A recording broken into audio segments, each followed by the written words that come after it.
আজকে নতুন একটি ভিডিও নিয়ে আমি আপনাদের সামনে এসেছি কিভাবে লোগো ডিজাইন করা যায় খুব সহজভাবেই। আমি আজকে ঠিক সেই জিনিসটি দেখাবো। এটি এআই ফাইলটি ওপেন করি এবং করার পরে এখানে যে ফাইল অপশানে গিয়ে এখানে ক্লিক করে এখানে নিউ একটি অপশান আছে, নিউ অপশানে ক্লিক করে ঠিক এই আর্টবোর্ডটি চলে আসবে। একটা বিষয় আমি আগেও বলেছি, আজকেও বলি যে এটা নতুন করে বলার কিছু নাই যে এটার জন্য কোনো সাইজ লাগে না লোগো করার জন্যে।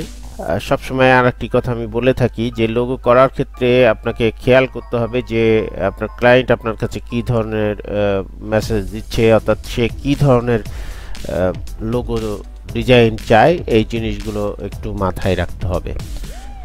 এই যে টাইপ টুলে যেয়ে ক্লিক করি এবং ক্লিক করার পরে এখানে একটু ফন্টটা বাড়িয়ে নেই, ঠিক এই ফন্টটা বাড়িয়ে নিই এবং এখানে ক্লিক করি। ক্লিক করে আমি আপলোড কথাটি লিখব, UPLOAD। খুব সহজেই কিন্তু আমি লোগোটি করে ফেলবো। দেখুন, ফন্ট চুজ করে নিতে হবে একটু, যাতে করে লোগোটার ডিজাইনটা সুন্দর হয়। এই যে লোগোটি, এই ফন্টটি নিলাম, বেভাস নিউজ। এখন এটাকে একটু বড় করি, বড় করে এটা বোল্ড করে দিই। এই যে অবজেক্ট অপশানে গিয়ে এখান থেকে এই জিনিসটি এক্সপ্যান্ড করব। এটা কিন্তু খুব সহজ একটা বিষয়। এক্সপ্যান্ড করব, এক্সপ্যান্ড করে যথারীতি এখানে আনগ্রুপ করে দিই। প্রত্যেকটা সরানো যাবে, এখানে সরানো যাবে, এটা সরানো যাবে, তো এইভাবে সরানো যাবে। এক্সপ্যান্ড করে আনগ্রুপ করলে এটা করা যাবে। তো এখন এটাকে কন্ট্রোল জেড দিয়ে আগের অবস্থানে ফিরে আসি। তো আমি এইখানের এইটার উপরে কাজ করব। এই যে ইউটি, এই ইউ আমরা আজকে এখান থেকে কেটে এখানে একটা নতুন আপলোড যে এটা সেই ধরনের একটা আইকন ইউজ করব। তো আর একটু এই যে অলটা চেপে ধরে মাঝখানের মাউসটা ক্লিক করলেই এটা কিন্তু বড় হবে। তো এখানে যেভাবে যা আছে এভাবে থাক, এবং আমরা যে কাজটি করব সেটি হচ্ছে যে সিজার দিয়েও কেটে নিতে পারি। তো আমি এখান থেকে ঠিক এইখানে ক্লিক করলাম এবং ওই সোজা এখানে ক্লিক করি এবং ওখান থেকে এটা ক্লিক করি, এটা ক্লিক করি, সরি হ্যাঁ। তো এটা ক্লিক করার পরে দেখুন এটা একটা হয়ে গেছে, মানে ডিভাইডেড হয়ে গেছে। তো এটা ডিভাইডেড করতে হবে, অ্যালাইন টুল দিয়ে ডিভাইড করে নিতে হবে। তো আমি দেখে নেই, উইন্ডোজে যাই, উইন্ডোজে যেয়ে এই যে অ্যালাইন যে এটা আছে, এটা শিফট প্লাস F7 এটা ক্লিক করলেই এই ধরনের একটা অপশান চলে আসবে, পাথ ফাইন্ডার। এই পাথ ফাইন্ডারে গিয়ে এটা যে ডিভাইডেড অপশন আছে এখানে ক্লিক করি, ক্লিক করে এটারে আনগ্রুপ করব, ডাইনে ক্লিক করে আনগ্রুপ করব এবং গ্রুপ করে বেরিয়ে আসি। দেখুন এটা হয়ে গেল, এটা আলাদা হয়ে গেল। এখানে একটা অপশন আছে, এটা ডিলিট করি এবং এখানে একটা অপশন আছে, ডিলিট করে দিই। তো এটা এখানে এনে বসিয়ে দেই। আপলোডের একটা অপশন নিয়ে আসবো। কেমনে নিয়ে আসবো সেটা দেখুন। অ্যারো চিহ্ন যে কোনো জায়গা থেকেও নিতে পারবেন। আইকন আর্কাইভে যাই, আইকন আর্কাইভ, এই আইকন আর্কাইভে গিয়ে এখানে এই যে এখানে সার্চ করি, সার্চ করে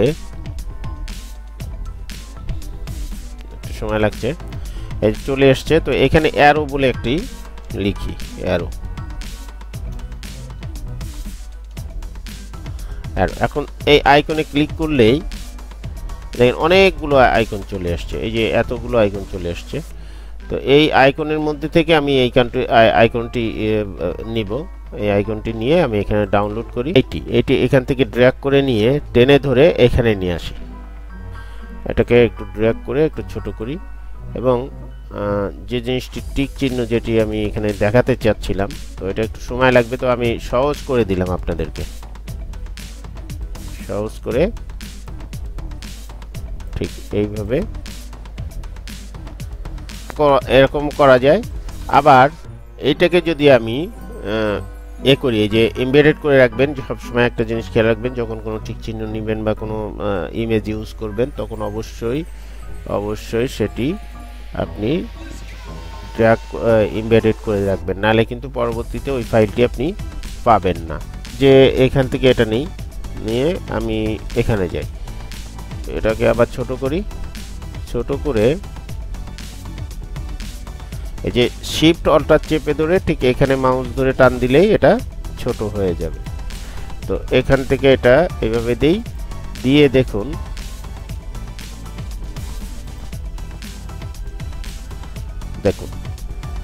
এখন এটাকে আমরা গ্রুপ করে ফেলি। হ্যাঁ, এটা গ্রুপ করি এবং গ্রুপ করার পরে এটা এইভাবে রাখি। এই যে ওটি রয়েছে এইখানে, এটাকে আমি আনগ্রুপ করি, গ্রুপ করে ইউটাকে ইউর মতো জায়গায় রেখে এই যে ও যেটি রয়েছে এই ওটিকে বের করে নেওয়া যায়। বের করে নিয়ে আচ্ছা আমি দুইটা করি, আর একটা করে দেখাই। তো এটা যেহেতু গ্রুপ করলাম, গ্রুপ করলে এটাকে উপরে রাখি। আচ্ছা, এটার থেকে আবার আরেকটি অল্টার চেপে ধরে আরেকটা বের করে নিই। বের করে নিয়ে আমার যে ইউটি আগে ছিল ওই ইউটিকে আবার ফিরে যাব। এই যেটি দেখাতে চেয়েছিলাম সেটি হচ্ছে এই যে ওটিকে আমি ও বের করে নেব। এই ওকে বের করে নিয়ে এখানেই আমি আপলোডের এই বিষয়টি আবার দেখাই। সিজার যে টুলটি আছে এই সিজার টুলটি একদম ঠিক এইখানে ক্লিক করি এবং ওই সমানে এখানে ক্লিক করি, এখানে ক্লিক করি এবং এখানে ক্লিক করি। তো এটা হয়ে গেল। তো এটাকে এখন কি করব, আনগ্রুপ করতে হবে।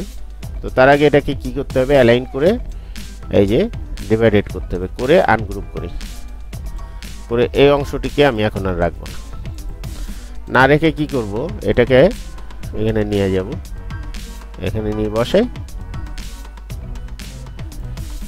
ঠিক যেখানে ছিল সেখানে বসিয়ে দেই, যে মাপেই ছিল। এখন এবার কি করব, এবার ওই একই নিয়মে এইটা যদি নিতে চাই তো এটা দিলাম এখানে, দেখুন ব্যাস। তো বন্ধুরা এইভাবেই আপনি খুব সুন্দরভাবে সুন্দর ডিজাইন করতে পারেন যে লোগো। তো এই পর্যন্তই ছিল আজকে টিউটোরিয়ালটি।